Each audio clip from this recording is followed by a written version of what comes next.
뭐라고 표현하는 게 이제 시작하네. 자, 지금 간단하게 뭐부터 얘기할 거냐면 화학식이라는 거의 종류부터 간단하게 한번 얘기를 하고 넘어가 볼게. 이거 안 해줬지 내가. 그지? 자, 우리가 이제 화학식이라는 건 그 아이의 이름을 부르는 방법이야. 내 이름이 있잖아, 그치? 별명도 있을 거 아니야? 니들은 나한테 이름도 안 부르고 별명도 안 부르잖아. 그냥 쌤이라고 하잖아. 그러니까 누구한테 불려지느냐에 따라서 이름이 여러 가지 표현이 가능한 것처럼 어떤 한 물질이라 하더라도 물을 우리는 한국에서 뭐라고 하니? 물이라고 하고 미국에서는 뭐라고 그러니? 워터라고 얘기를 하잖아, 그치? 재팬에서는 또 뭔가라고 하겠지, 그치? 그래서 이 같은 물질이라 하더라도 표현하는 방법은 여러 가지가 있다. 그래서 이제 화학식, 어떤 물질을 갖다가 원소기호로 표현하는 방법에는 크게 몇 가지 방법으로 우리가 표현하냐면 첫 번째 구조식이라는 게 있고요. 두 번째 무슨 식이라는 게 있어요? 시성식이라는 게 있고 그 다음에 분자식, 마지막으로 무슨 식이 있어요? 실험식이라는 게 있습니다. 자, 그러면 얘네들을 가지고 설명하기에 가장 편하고 아름다운 놈이 누구냐면은 우리가 흔히 뭐라고 부르는 애가 있냐면 아세트산이라고 부르는 물질이 있어요. 얘를 우리는 일반 가정에서 먹죠. 어떤 이름으로? 식초가 아세트산이야. 그럼 얘를 갖다가 표현을 한번 해볼게. 아세트산을 화학식으로 표현을 해볼 건데, 자, 첫 번째 구조식이라는 건 스트럭처, 뼈다구를 살려주는 거야. 실제 생긴 모양과 가장 비슷한 모양으로 그려주는 거죠. 하여 아세트산의 구조식을 그려주면 지금은 안 외워도 돼. 이렇게 생겼어요. 요게 아세트산의 무슨 식이 되는 거야? 구조식이 되는 거야. 이렇게 결합선으로 그려주는 거야. 이걸 구조식이라고 하고요. 시성식이라는 건 뭐냐면 얘를 최대한 살려준다고 생각을 해라. 얘를 최대한 살려봐. 그럼 탄소 주변에 수소가 몇 개 있어요? 3개가 있죠. 또다시 누가 나옵니까? 탄소가 나오고 산소, 수소가 나오죠. 니들이 아마 아세트산을 요 시성식으로들 많이 알고 있을 거야. CH3COOH라는 표현을 하죠. 근데 분자식이라는 건 뭐냐면 끼리끼리 모으는 거야. 여기 탄소 몇 개 있니? 2개 있지? 따라서 여긴 탄소가 2개가 있고요. 수소는 몇 개가 있습니까? 4개가 있죠. 산소는 몇 개가 있어요? 2개가 있어요. 따라서 이게 누구의 분자식이 되겠어? 아세트산의 분자식이 됩니다. 그럼 얘를 가장 간단한 정수비로 날려버리는 걸 우린 무슨 식이라고 하냐면 실험식이라고 얘기를 해요. 그래서 일반적으로 우리가 실험식을 찾아라 라고 얘기를 하면은 뭐 하면 돼요? 분자식을 가장 간단한 정수비로 날려주시면 그게 무슨 식이 되는 거야? 실험식이 되는 거야. 근데 실험식을 그렇게 이해하시는 것보다는 뭐라고 이해하시는 게 더 확실한 거냐면은 실험식은 탄소 하나에 수소 2개에 산소 하나가 구성된 거야? 아세트산 속에 탄소가 하나 있어? 아니지. 수소가 2개 있어? 아니지. 산소가 하나 있어? 아니잖아. 이 실험식이 갖는 의미는 1대 2대 1이라고. 삑살이 났어.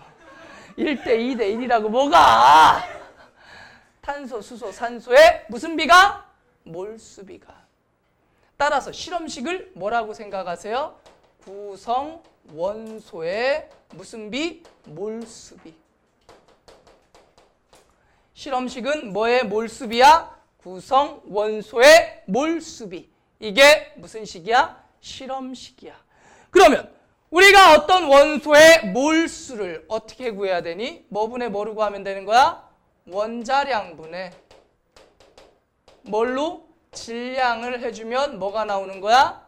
몰수가 나오는 거지. 그럼 결과적으로 실험식이라는 건 원자량분의 질량의 비가 무슨 식이 된다? 실험식이 된다. 원자량분의 질량의 비가 무슨 식이 되는 거야? 실험식이 되는 거야. 예를 들어보자. 그냥 간단하게 예를 들어볼게요. 간단하게 예를 들어볼게. 자, 질소와 산소로 구성된 어떤 물질이 있는데 질소와 산소로 구성된 어떤 물질이 있는데 얘 속에 들어있는 성분 원소를 조사해 봤더니 A라는 물질은 암산 좀 할게. 질량비가 몇 대 몇으로 돼 있냐면 7대 8이래요. 자, A는 질소와 산소로 구성이 돼 있는데 질소와 산소의 질량비가 몇 대 몇이래? 7대 8이래. 근데 B는 질소와 산소의 질량비가 7대 16이라 합니다. 그럼 A와 B의 실험식을 구하세요라는 얘기가 나왔다고 쳐봅시다. 그러면 간단해. 실험식은 뭐분의 뭐의 비? 원자량분의 질량비. 이게 무슨 식이야? 실험식이야. 자, 구성원소의 질량비가 몇 대 몇이야? 7대 8이지? 그러면 얘네들을 뭘로 나눠주기만 하면? 원자량으로 나눠주기만 하면 이게 곧 이 아이의 무슨 식이 된다고요? 실험식이 된다고요. 따라서 2분의 1 대 2분의 1이니까 A의 실험식은 뭐가 되는 거야? NO가 되는 거야. 됐어? 그럼 B의 실험식은 뭐겠니? 원자량분의 질량비. 따라서 2분의 1 대 1이지? 그럼 1 대 2지? 따라서 B의 실험식은 뭐가 되는 거야? NO2가 되는 거야. 자, 너희들이 아까 질문했던 그 많은 문제들 가운데 이걸 이용해야지만 풀리는 문제들이 꽤 많아. 따라서 실험식을 구해야 한다면 니는 머릿속에 뭐를 먼저 떠올려라? 원자량분의 질량비. 결과적으로 무슨 비를 구해라? 몰수비를 구해라 라는 문제가 돼요. 실험식을 구하려면 뭐분의 뭐의 비가 필요하다? 원자량분의 질량의 비가 필요하다. 요걸 가지면 우리가 실험식을 구할 수가 있다. 됐어? 자, 그러면 CX에 HY라는 애가 있어요.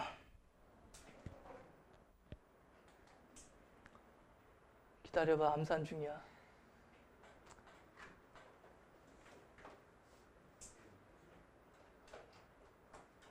(9대2)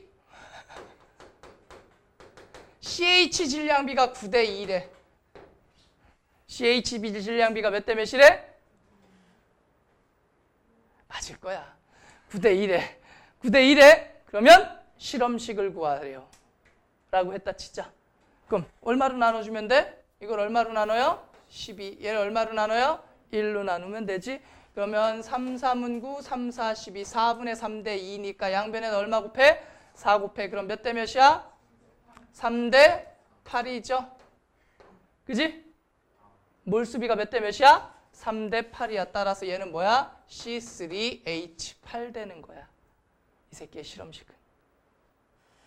근데 이걸 그래프로 줍니다. C 질량, H 질량. 그리고 나서 이렇게 나와요. 9대 2잖아. 그럼 C가 9고요. H가 2야. 이렇게. 이걸 A라고 해요. 그럼 A의 실험식은 뭐야? C3H8인 거야. 이거 무슨 말인지 알겠니? 계속 비율이 같이 가잖아. 콜? 됐어. 끝. 왜 실험식 구하는 거야? 이거 지난주에 안 해줬어 내가. 근데 문제 더럽게 많더라. 자, 하여 실험식은 요딴 식으로 너희들이 몰수비를 이용해서 구해주시면 된다. 자, 그럼 이제 실험식을 구했다면 뭐를 해야 되냐면 탄화수소의 무슨 분석을 해야 된다? 연소 분석을 해야 돼요. 자, 사실 나는 탄화수소의 연소 분석을 하기 전에 실험식을 먼저 합니다. 그래서 순서상 나하고 찬아쌤하고 약간 달라 해서 이렇게 순서를 잡았던 건데 그게 이제 그렇게 꼬여버렸던 거지. 자, 그럼 탄화수소 연소 분석을 해보자.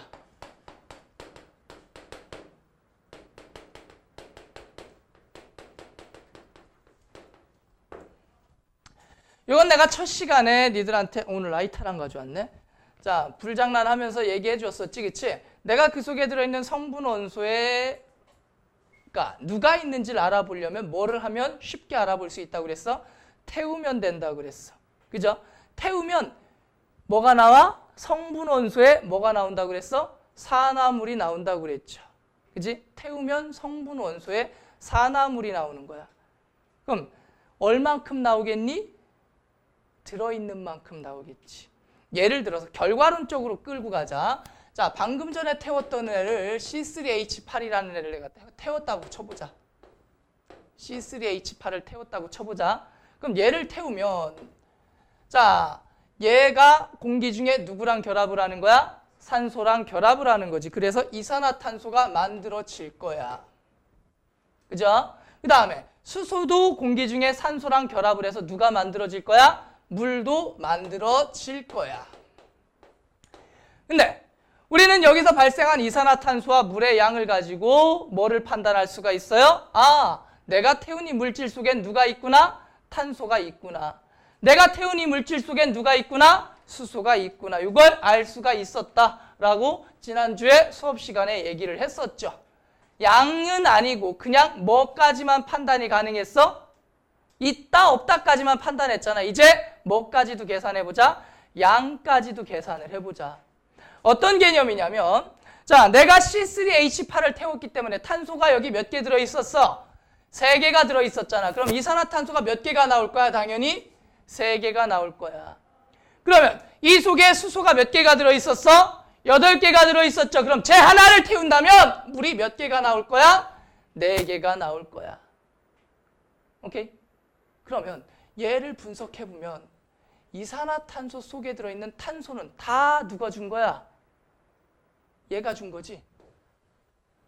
얘가 얘한테 다 준 거잖아, 탄소는. 하지만 산소는 어디서 왔어? 공기 중에 어디선가 왔겠지. 그치? 몰라. 그리고 마찬가지로 수소는 다 어디서 준 거야? 제가 준 거지. 그러면 이산화탄소 속에 있는 산소의 양이 중요해? 탄소의 양이 중요해? 탄소의 양이 중요해. 마찬가지로 물 속에 있는 산소의 양이 중요해? 수소의 양이 중요해? 수소의 양이 중요해. 그래서 이걸 가지고 우리가 뭐를 할 수가 있냐면 예를 들어서 내가 누군가를 태웠대. 그랬더니 자, CO2가 나오고 누가 나왔어? 물이 나왔어. 근데 CO2가 몇 g이 나왔냐면 44g이 나왔고요. 물이 몇 g이 나왔냐면 18 곱하기 4g이 나왔어요. 안 돼. 2g이 나왔어요. 36g이 나왔어요, 물이. 물이 몇 g이 나왔다고? 36g이 나왔어요. 있는 그대로 한번 해보자. 그러면 이산화탄소가 44g이 나왔대. 그럼 이 44g 중에 확실한 건 누구는 탄소는 어디 속에 있던 거야? 어떤 이 물질 속에 들어있던 탄소가 되겠지? 그지? 이거 지금 개론이기 때문에 이런 방식으로 문제 풀진 않을 거야. 원리가 이렇다라는 걸 얘기해 주는 것 뿐이야. 실제로 문제 푸는 건 좀 간단해. 지금은 좀 복잡해 보일 수 있어. 문제 푸는 것 자체는 간단합니다. 원리이기 때문에. 자, 그러면 이 44g 중에 산소는 공기 중에서 온 건지 아니면 내가 태운 물질 속에도 누가 들어있을 수도 있어. 산소가 들어있을 수도 있지. 예를 들어서 포도당을 태웠다고 쳐봐. 포도당 속엔 누가 들어있니? 산소가 들어있잖아. 따라서 산소는 출처가 불분명하기 때문에 열외시켜놓고 생각해야 돼. 어디서 왔는지 알 수가 없으니까. 산소는 어디서 왔는지 알 수 있다 없다? 없습니다. 따라서 산소는 빼놓고 나서 생각을 하는 거야. 그러면 이 44g 중에서 몇 g은 탄소는 몇 g이야? 12g이고요. 산소는 몇 g이 되겠니? 32g이 되겠지. 이건 어떻게 계산하면 돼? 44g 중에 12가 탄소고 44g 중에 32g이 누구 질량이야? 산소 질량이지. 따라서 탄소가 몇 g이야? 12g이야. 그리고 물은 36g이 있대. 그럼 이 속에 수소는 몇 g이 있을까? 18g 중에 2g이 수소지. 그럼 36g 속에는 몇 g이 수소겠니? 4g이 수소고 산소는 몇 g이겠니? 32g이 누구의 질량이겠어? 산소의 질량이겠지. 하지만 산소의 질량은 중요하다, 안 중요하다? 안 중요하다. 그럼 내가 태운 물질, 저 물질 속에는 적어도 탄소가 몇 g이 들어있어요? 12g이 들어있어. 그 다음에 수소는 몇 g이 들어있어? 4g이 들어있어. 그러면 얘 무슨 식을 구해라? 실험식을 구해라 라고 한다면 얘를 뭐로 나눠주면 돼? 원자량으로 나눠주면 되는 거지. 실험식은 무슨 비? 원자량분의 질량비니까 따라서 1대 4가 되겠죠. 따라서 이 아이의 실험식은 뭐가 되는 거야? CH4가 되는 거야. 대충 느낌은 무슨 느낌인지는 아시겠죠? 따라서 원래는 어떤 물질을 태워서 탄소의 질량을 알고 수소의 질량을 계산해서 쭉 넘어가는 건데, 원래는 그렇게 계산해서 넘어가는 건데, 이걸 좀 편하게 계산할 수 있게끔 내가 잡아는 줄 거야. 근데 오늘 시간 관계상 이걸 계산법까지는 갈 수 있을지 없을지 헷갈려. 오케이? 일단 그걸 알아보는 실험을 먼저 볼 거야. 35페이지. 35페이지 실험 분석좀 한번 해봅시다. 자, 방금 전에 했던, 녹화 중이니까 또 웃어야지. 자, 방금 전에 했던 실험에서 제일 중요한 게 뭐였냐면 발생한 이산화탄소의 질량을 알아야 돼. 그리고 뭐도 알아야 되겠니? 발생한 물의 질량을 알아야 되겠지. 연소 생성물의 질량을 파악해야 된다라는 게 핵심이거든. 그래서 이런 실험 도구를 설계를 하는데요. 이걸 누가 설계했냐면 나는 아니고요. 리비히라는 애가 이제 연소 분석 장치라고 해서 고안을 했습니다. 자, 그럼 실험과 시험을 이렇게 대충 보면 어떤 원리냐면은 여기에다가 어떤 물질을 넣고 태웁니다. 어떤 물질을 여기다 넣고 태워요. 그럼 태우면 여기에서 누가 나오겠지? 이산화탄소와 물이 나올 거야. 일반적인 CH5 화합물이라면 누가 나오겠어요? 이산화탄소와 물이 나오겠지. 그러면 여기서 나오는 이산화탄소와 뭐를 흡수해야 돼? 이산화탄소하고 물을 흡수해야 되겠지. 뭘로 흡수하느냐인데, 자, 여기 나와 있는 첫 번째 염화칼슘의 역할이 뭐를 흡수하는 역할을 한다? 물을 흡수하는 역할을 합니다. 그래서 물을 흡수하는 놈을 갖다가 보면은 물을 흡수할 수 있는 애를 보면 제일 많이 쓰는 게 염화칼슘이야. 염화칼슘이 CaCl2입니다. 뭐가 걸렸어. 염화칼슘이 CaCl2야. 이거 니네 집에 다 있어. 염화칼슘이 뭔데? 집에 다 있어. 뭐 걸렸어 목에? 얼굴 빨개지고 있어. 큰일 났어. 얼굴 안 나온 데서 수업해야지. 자, 염화칼슘은 너희들 집에 다 있다. 진짜로. 하마 새끼 키우죠? 집에 물 먹는 하마 새끼 키우잖아. 그 물 먹는 하마 새끼 뒤에 보면은 성분 써 있어요. 거기에 뭐라고 써 있냐면 염화칼슘이라고 써 있어요. 이 새끼가 물 먹는 놈이거든. 이제 딸꾹질도 나오네. 자, 염화칼슘을 또 어디다 쓰니? 그치, 겨울에 비 오면, 눈 오면 그 뿌리는 거 있잖아, 그치? 그 염화칼슘이에요. 염화칼슘을 나 이거 녹화해야 되는데 오늘 다 찍어야 되는데 큰일 났네. 얼굴도 빨갛지다 지금. 나 원래 되게 얼굴 배곡 같은데 되게 하얀데 딸꾹질 나고 큰일 났네. 자, 겨울에 뿌리잖아. 그럼 염화칼슘이 얼음을 녹인 이제 어느 점 내림 현상이라는 걸 이용해서 이제 뿌려가지고 얼음을 녹게 만드는 원리도 있지만 염화칼슘이 뭐를 먹어? 물을 먹어. 이때가 발열이야, 발열. 그러니까 물을 먹으면서 열을 내뿜기 때문에 얼음이 더 빨리 녹을 수가 있어. 그래서 겨울에 염화칼슘을 길에다 뿌리는 거야. 그러면 니네 이제 물 먹는 하마 새끼 배부르면 배째 가지고 버리잖아. 그치? 지금 공개된 영상에다 이런 말을 하기가 되게 거시기하긴 한데 얼굴이 안 나와 있으니까 얘기를 하면은 자, 집에 하마 새끼를 다시 살릴 수가 있어요. 거기다 뭘 집어넣어주면 되겠니? 염화칼슘을 넣어주면 되겠지. 그럼 염화칼슘만 구하면 그 하마 새끼 통 비운 다음에 거기다 다시 넣어가지고 위에다가 한지 같은 거 붙여서 쓰면은 그대로 또 물 먹어요. 똑같은 성능이 나와요, 거의. 그럼 염화칼슘만 사면 되겠지. 어디서 사면 돼? 인터넷에 염화칼슘 구매 치면 나와요. 근데 주먹 단위로 안 팔아요. 자루 단위로 팔아요. 그 배달 올 때 택배 아저씨가 욕해요. 심하게. 얼마 안 비싸요. 가격은 싼데 자루 단위로 팔아요. 그러면은 니들이 필요한 만큼 얻을 수 있는 가장 쉬운 방법이 있는데 이거 공개된 자리에서 얘기하면 안 되는데 잠깐 삐 처리할게요. 자, 겨울에 차를 끌고 가다 보면은 이렇게 있잖아, 그치? 훔치라는 게 아니야. 빌리세요. 거기 꼭 포스트잇 하나 붙여놓고.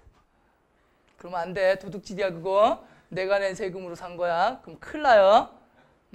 강이니까. 염화칼슘을 그렇게 써라. 네. 하마새끼가 잘 안 들어가는 곳에는 제습을 위해서 뭐도 많이 쓰냐면 실리카겔이라는 애도 많이 써요. 이 실리카겔은 뭐냐면 실리카겔도 물 먹는 애야. 그럼 실리카겔도 니네가 본 적이 있을까 없을까?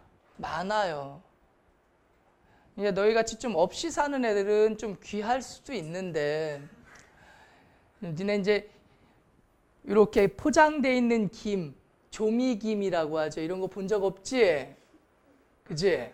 되게 귀한 음식이야.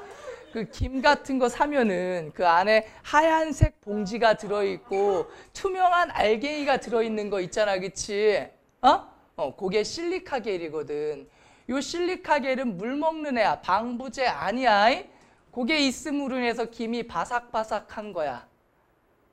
김이 습기를 먹으면 눅눅해지잖아. 그래서 바삭바삭하라고 얘를 넣어줘요. 그럼 이 실리카겔도 팔아요. 인터넷에 실리카겔 구매 치시면 파는데 많이씩 팔아요. 비싸지는 않아. 근데 얘는 사두면 쓸모가 되게 많아요.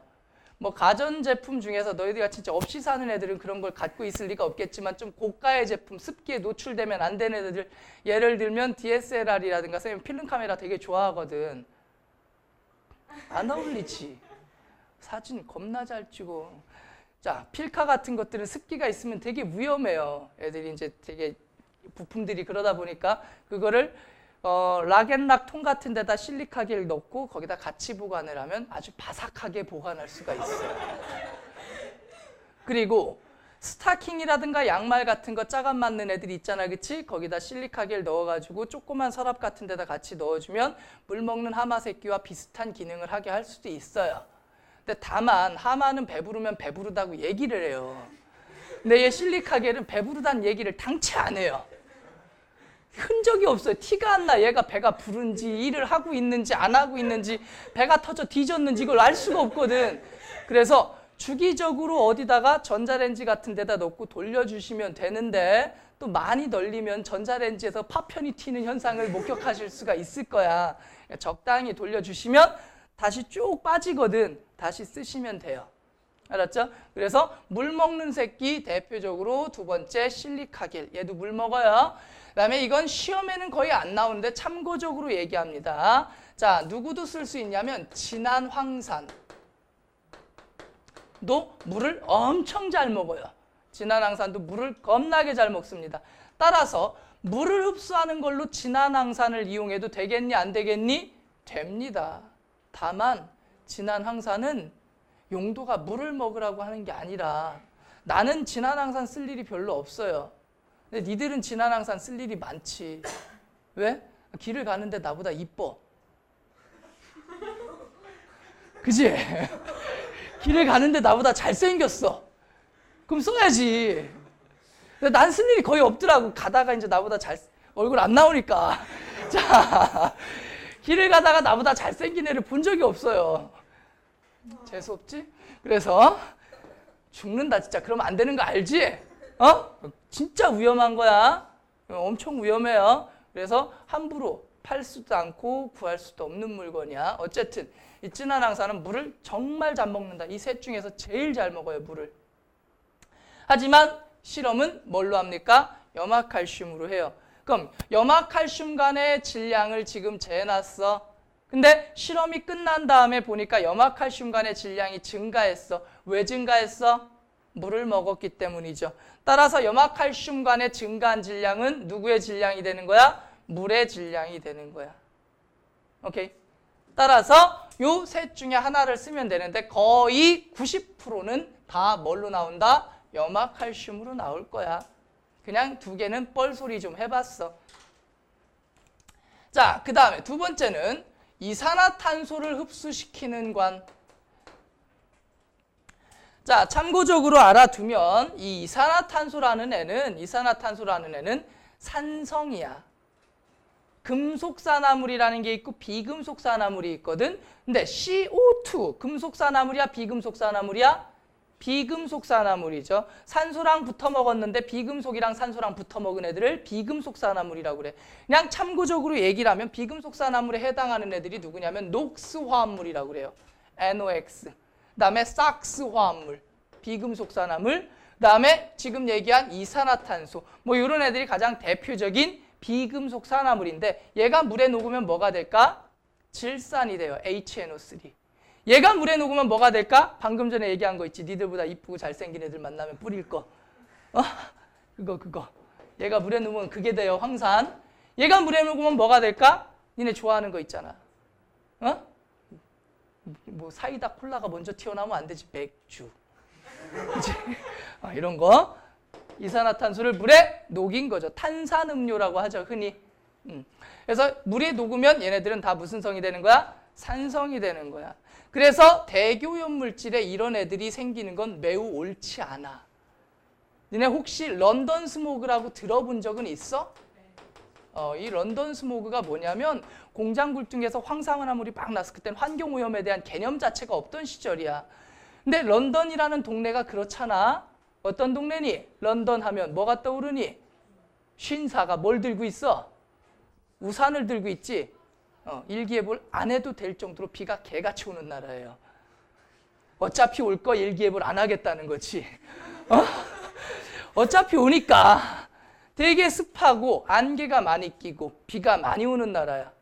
근데 뭐 여느 때와 다름없이 안개가 쫙 꼈어요. 근데 그 속에 뭐가 녹아있던 거야? 얘가 녹아있던 거야. 그럼 사람들이 막 좋다고 뭐 어차피 평소랑 같으니까 숨을 막 쉬었겠지. 그치? 여러 번 했어요. 그냥 많이 갔어요. 이 사건 이후로 환경에 대한 인식이 많이 바뀌었어요. 아무 이유 없이 많이 죽었어요. 황산화물 때문에. 그래서 얘네들 이런 얘기를 하는 건 나중에 기억에 남으라고. 자, 비금속산화물은 무슨 성이다? 산성이다, 염기성이다? 산성이다. 그렇기 때문에 얘는 수산화비리리로 흡수를 합니다. 자, 예를 들면 수산화 나트륨 혹은 수산화 칼륨 혹은 수산화 칼슘 모두 다 됩니다. 왜? 얘네들은 무슨 성이야? 염기성이죠. 따라서 중화반응의 원리를 이용해서 얘가 누구를 흡수할 수 있어요? 이산화탄소를 흡수할 수가 있어요. 그러면 수산화비리리관의 증가한 질량은 뭐를 의미하는 거야? 이산화탄소의 질량을 의미하는 겁니다. 수산화비리리관이 뭐를 흡수한다? 이산화탄소를 흡수한다. 오케이? 그럼 오늘은 여기 실험까지만 얘기를 할 거야. 이 실험에 관련된 얘기 다음 주에 계산하는 거 열심히 하자. 그럼 이번 주는 숙제가 뭐니? 짝수. 이번 주 숙제 뭐라고요? 짝수 해오시면 돼요. 자, 그러면 이 실험에서 주의할 것 첫 번째, 이 둘의 순서를 바꾸면 될까 안 될까? 안 돼. 왜 안 되냐면 이 새끼가 문제야. 얘가 이산화탄소만 먹어야 되는데 물도 먹어. 먹을 것 다 먹든가. 먹다 말아요. 그럼 얘가 앞에 있으면 무슨 짓을 하겠냐? 이산화탄소 다 처먹고 물 쬐끔 처먹고 얘한테 일부 남겨주겠지, 그치? 그럼 실험의 결과에서 탄소의 질량과 수소의 질량이 엉켜버리겠지? 그럼 결과가 정확해, 부정확해? 부정확하겠지. 그래서 얘네 둘의 순서를 바꾸면 된다, 안 된다? 절대 안 된다. 두 번째, 역할론적으로 이 앞에 들어있는 염화칼슘 간의 역할이 뭘까? 염화칼슘가는 뭐 먹는 애라고 그랬어? 물 먹는 애라고 그랬지. 그러면 이 안에다 넣어주는 공기를 무슨 공기를 넣어주겠다는 강력한 의지의 표현이야? 건조한 공기를 넣어주겠다라는 강력한 의지의 표현이야. 그러면요, 내가 태울 때 들어가는 물질 속에 이 속에 이산화탄소도 있으면 안 되는 거 아닌가? 물만 제거해서 넣어주면 되나? 대기 중에 성분 원소를 살펴보면 대기 중에 성분 원소가 질산아이야. 질산아이. 질소가 대기 중에 몇 프로? 78%, 산소가 21%, 아르곤이 0.9%, 이산화탄소가 0.03%야. 오케이? 그러면 이산화탄소의 양은 뭐 해도 될 만큼, 무시해도 될 만큼 오차 범위 안에 있다는 거지. 그래서 이산화탄소는 그냥 들어가도 돼. 여기서 이산화탄소 들어간 공기가 다시 흡수가 되긴 하겠지만 그 정도 오차는 괜찮아, 안 괜찮아? 괜찮은 거야. 근데 대기 중에 성분 원소에 물은 없는데 왜 없어? 양이 많으니까 적으니까? 적으니까 없는 거야? 아니야. 매일매일 변하니까 없는 거야. 무슨 말이냐면 얘네들의 비율은 이 비율을 항상 유지합니다. 아메리카에 가든 오스트레일리아에 가든 재팬에 가든 차이나에 가든 차이나 거긴 아니야. 많아. 어딜 가든 이 비율이 어때? 일정해. 근데 물이라는 새끼는 습도라는 개념을 왜 배우냐 니네가? 매일매일 변해요. 대기 중에 물의 양은 매일매일 변해. 절대 양이 적진 않아. 근데 이 안에 비율에 포함되어 있지 않는 이유는 물의 양은 매일 변하니까 퍼센테이지에 포함시킬 수 있는 거 없는 거야? 없는 거지. 역시나 마찬가지로 너희들처럼 좀 없이 사는 애들은 제습기 이런 걸 본 적이 없을 거야. 혹시 있는 사람들은 집에서 빨래 널어놓고 제습기 하룻밤만 틀어놓으면 이만한 통이 한 통이 금방 차요. 공기 중에 그만큼 물이 있다는 얘기야. 그리고 니네 이제 에어컨 보면 여기서 가끔씩 워터펌프 돌아가는 소리 들리지? 엥 하는 소리. 나잖아. 요게 돌아간다는 얘기는 물로 한 2컵에서 3컵 정도가 차면 이게 돌아가게 돼 있어요. 밸브가 달려 있어가지고. 그러니까 맥주컵으로 한 2컵 정도 이상이 돼요. 저거 한번 돌아갈 때마다. 그럼 저게 돌아가는 타이밍마다 대기 중에 있던 물이 저기에 다 뭐 한다는 얘기니? 고인다는 얘기가 되겠지. 공기 중에 물이 얼마나 많은 거야? 더럽게 많은 거지, 그치? 그럼 여기서 물을 제거하지 않고 넣어주면 여기에 증가한 질량이 원래 대기 중에 있던 물 때문에 들어왔는지 내가 태운 물질 속에서 발생한 연소 생성물인지 알 수 있어 없어? 없어. 그래서 누구는 꼭 제거하고 넣어야 돼? 물은 꼭 제거하고 넣어줘야 돼. 물은 꼭 제거해야 돼. 자, 그래서 여기 앞에 있는 염화칼슘과는 건조한 공기를 넣어주려고 있는 거야. 자, 그 다음에 그냥 태우면 되는데 여기 누구를 집어넣고 태우니? 산화구리를 넣고 태우고 있지. 얘가 하는 역할은 무슨 연소를 도와준다라고 얘기를 하냐면 완전 연소를 도와준다라고 얘기를 해요. 완전 연소된다는 얘기는 무슨 말이냐면 자, 내가 누군가를 태웠을 때 산소가 부족하면 원래 누가 나와야 돼? 이산화탄소가 나와야 되고 물이 나와야 돼요. 물과 이산화탄소가 나와야 되니까 이걸 가지고 이용하는 건데 만약에 산소가 부족하면 뭐가 나올까? 일산화탄소와 끓음이 나와요. 끓음이 뭐야? 시커먼 연기. 끓음. 재가 아니라 시커먼 게 나오잖아. 그치? 이걸 원래는 이게 이제 한 가지 단일 성분으로 되어 있는 건 아닌데 니들 생각하기 편하게 그냥 탄소 가루라고 생각해. 끓음. 라이터가 없어가지고. 라이터 있으면 바로 보여줄 수 있는데 라이터 있는 사람. 라이터 있는 사람. 왜 라이터를 지지미 하면 여기 시커멓게 묻어요. 손으로 만지면 이렇게 시커멓게 올라오거든. 그게 다 끓음이야, 그게. 산소가 부족하면 불완전 연소가 되면서 끓음이 생기는데 내가 이거 만들어 놓은 게 있는데 수업 시간에 불장난 많이 했는데 없다. 버렸나 봐, 아줌마가. 어쨌든 끓음이 이제 탄소가루라고 생각을 해도 돼. 누가 부족하면 얘네들이 나와. 산소가 부족하면 얘네들이 나온다고. 왜? CO2를 만들어야 되는데 산소가 부족하니까 CO2를 못 만들고 이걸 만드는 거야. 그러면 나는 여기서 누구밖에 흡수를 못하니? CO2밖에 흡수를 못하지? 그럼 여기서 탄소의 질량이 더 부족한 거야. 원래는 더 많은데 여기서 흡수된 양이 더 적으니까 실험에 오차가 생기겠지? 그래서 무조건 무슨 연소를 시켜야 돼? 완전 연소를 시켜야 돼. 근데 누굴 집어넣어? 산화구리를 집어넣는데 이건 나중에 배워요. 이 산화구리라는 애가 CuO인데 이 구리라는 아이의 특성 때문에 그래. 구리는 산소랑 안 친해. 구리는 산소랑 친해? 안 친해? 안 친해. 둘이 별로 안 좋아해. 그래서 틈만 나면 꺼지라 그래. 얘가 간다고 하면 얘가 잡아 안 잡아? 안 잡아. 그럼 얘가 타면서 시류가 나 산소가 부족해 하면은 얘가 너 가져 하고 준다고. 이해돼? 그래서 얘가 뭐를 도와주는 역할을 한다? 완전 연소를 도와주는 역할을 합니다. 구리가. 산화구리가. 자, 산소랑 친한 애를 여기다 놓으면 안 돼. 산소를 뺏어오니까. 얘는 산소랑 친하다 안 친하다? 안 친하다. 매우 안 친합니다. 그래서 구리는 녹이 슬어 안 슬어? 안 슬지. 구리가 부식되지 않잖아. 구리 못 봤어? 전선 녹 안 슬잖아. 그치? 그래서 완전 연소를 도와주는 역할을 한다. 이 정도까지. 실험 분석까지만 얘기를 했어요. 계산하는 건 우리 다음 주에 본 게임으로 합시다. 아마 비슷한 진도를 나간 걸로 알고 있어요. 내가. 이 정도까지 나가신 걸로 알고 있어요.